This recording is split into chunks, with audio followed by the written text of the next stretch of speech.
bencana dan kriminalitas, dua kasus yang mengguncang dalam beberapa hari terakhir. Kita telah menyaksikan beberapa kejadian yang mengguncang dan mengkhawatirkan.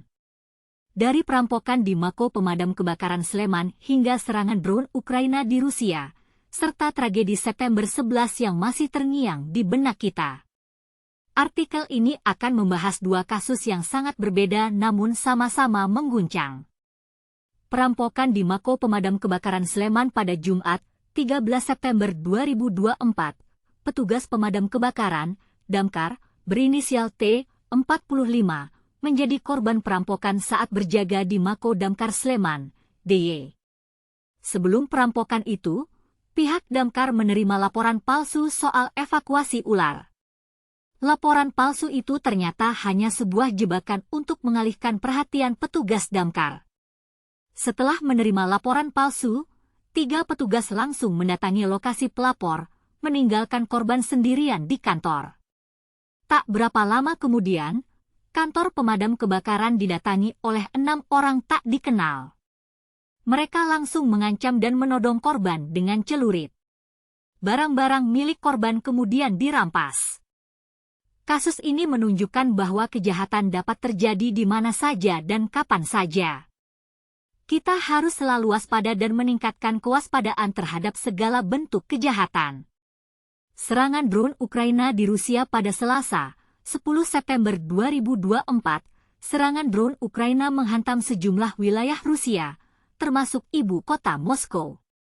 Nahas, seorang anak tewas dalam serangan yang menghantam wilayah Moskow.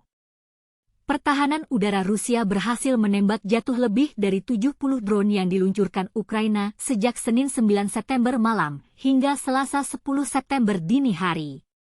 Gubernur wilayah Moskow, Andrei Vorobyov, melaporkan bahwa setidaknya 14 drone diantaranya berhasil dicegat di dalam dan sekitar wilayah Moskow. Sekarang para petugas pemadam kebakaran sedang memadamkan api yang disebabkan oleh salah satu serangan tersebut, sebut Vorobyov. Sayangnya, seorang anak berusia 9 tahun meninggal dunia, tuturnya. Kasus ini menunjukkan bahwa konflik politik dan militer dapat berdampak pada rakyat sipil yang tidak berdosa. Kita harus selalu menghargai nyawa manusia dan berusaha untuk mencari jalan damai dalam menyelesaikan konflik. Tragedi September 11, mengingat kembali pada tanggal 11 September 2001, tragedi September 11 terjadi di Amerika Serikat. Pelaku terorisme merebut pesawat-pesawat komersial yang sedang mengudara dan menabrakkan mereka ke sejumlah gedung, menewaskan ribuan orang. 2 pesawat diatur untuk menghantam menara kembar World Trade Center di New York. Pesawat pertama American Airlines AA-11 menghantam menara utara pada pukul 8.46 waktu setempat dan pesawat kedua United Airlines Was-175 menabrak menara selatan pada pukul 9.03. Bangunan-bangunan itu terbakar, menjebak orang-orang di lantai atas, dan menyelimuti kota dengan asap.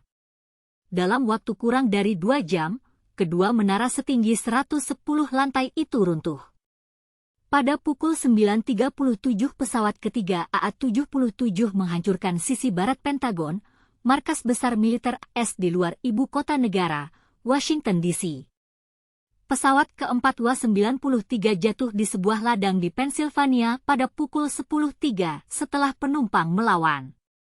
Tragedi ini menunjukkan bahwa terorisme dapat terjadi di mana saja dan kapan saja. Kita harus selalu waspada dan meningkatkan kewaspadaan terhadap segala bentuk terorisme. Kesimpulan dalam artikel ini, kita telah membahas 2 kasus yang sangat berbeda namun sama-sama mengguncang.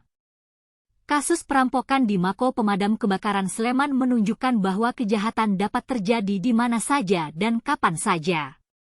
Sementara itu, serangan drone Ukraina di Rusia dan tragedi September 11 menunjukkan bahwa konflik politik dan militer dapat berdampak pada rakyat sipil yang tidak berdosa. Kita harus selalu waspada dan meningkatkan kewaspadaan terhadap segala bentuk kejahatan dan terorisme. Dengan demikian, kita dapat mengurangi risiko dan meningkatkan keselamatan bagi semua orang.